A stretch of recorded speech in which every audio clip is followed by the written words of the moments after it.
नमस्कार। आदरणीय मुख्य अतिथिगण, निदेशक महोदय, प्राचार्य महोदय, सम्मानित शिक्षकगण एवं मेरे प्यारे दोस्तों, मैं सुहानी दुबे कक्षा 9वीं की छात्रा हूँ और आज मैं आप सभी के समक्ष महान ग्रंथ की महिमा पर कुछ विचार प्रस्तुत करना चाहूंगी, जो विश्व का सबसे महान और प्राचीन ग्रंथ माना जाता है वेद। आखिर वेद आया कहाँ से? वेद शब्द संस्कृत धातु विद से आया है, जिसका अर्थ होता है जानना एवं ज्ञान प्राप्त करना। वेदों का केवल मूल उद्देश्य ज्ञान देना नहीं, बल्कि लौकिक ज्ञान और आत्मा, परमात्मा और सृष्टि के रहस्यों का ज्ञान बतलाता है।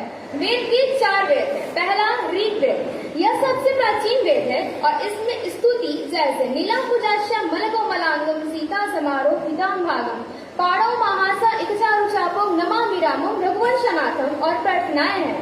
दूसरा यजुर्वेद, इसमें कर्मकांड संबंधी और यज्ञ की विधियां विवरण है।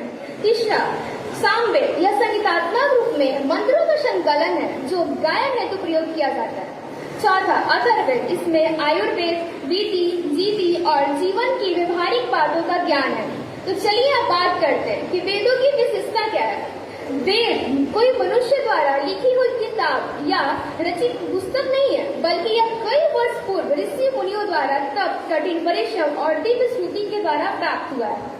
तो बात करते हैं कि वेद केवल धर्म की नहीं, बल्कि गणित, भूगोल, औषधि और संगीत तक का वर्णन है। वेद कल भी था, आज भी है और कल भी रहेगा। वेद धर्म, जाति और समुदाय विशेष के लिए नहीं है, बल्कि संपूर्ण मानवता के लिए है। जैसे उदाहरण के लिए सर्वे भवन्तु सुखिनः सर्वे सन्तु निरामया, यह मंत्र पूरे संसार, विश्व की कामना और मंगल की कामना करता है। यह बात वेदों में कही गई है।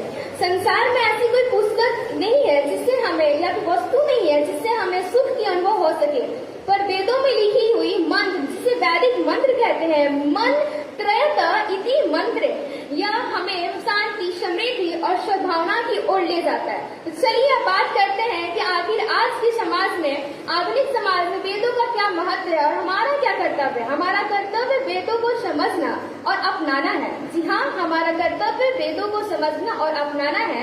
तो क्या हम वेदों को केवल पुस्तक माने, पूजा की पुस्तक माने? जी नहीं, इसे वेदों को पूजा की पुस्तक नहीं मानना है, बल्कि आज आवश्यकता है कि हम वेदों को जीवन में उतारें और आज आवश्यकता है कि हम युवा पीढ़ी को वेदों के प्रति प्रेरित करें, उन्हें जिज्ञासा दें, उन्हें ज्ञान दें और उन्हें प्रेरित करें, क्योंकि आजकल लोग उपभोक्तावादी संस्कृति के गुलाम हुए जा रहे हैं।